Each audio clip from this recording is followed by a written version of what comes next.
అర్మాన్ ఏం చేస్తున్నాడు వీడు? వాడు గంట సేపు నుంచి ఫ్రిడ్జ్ కాడ ఏం చేస్తున్నాడో అర్థం కాలేదే. ఒరే ఏం చేస్తున్నావురా? ఒరే డీప్ ఫ్రిడ్జ్లో అట్టి పండ్లు పెడితే కులిపోతాయి రాయి. అయ్యి అట్టిపండ్లు కులిపోతాయి డీప్ ఫ్రిడ్జ్లో పెడితే. నువ్వు ఎందుకు పెట్టినావు? ఆ గోళం నిండా అట్టిపండ్లు ఉంటే వాడు చూడండి అన్ని తీసి డీప్ ఫ్రిడ్జ్లో పెట్టినాడు. గంట సేపు నుంచి వాడు ఏం చేస్తున్నాడు ఫ్రిడ్జ్ దగ్గర?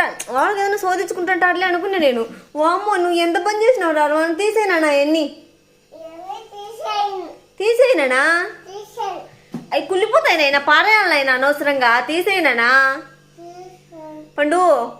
డీప్ ఫ్రిడ్జ్లో అట్టిపండ్లు పెడితే కుళ్ళిపోతాయి కొన్నా. అవి అట్టిపండ్లు కుళ్ళిపోతాయి, తీసేస్తావా? ఎందుకు తీయవు? మీ నాయన అడుగుతాడా? మీ నాయన నిన్ను తంతే ఇద్దరిని మళ్ళీ అడుగుతాడు మీ నాయన.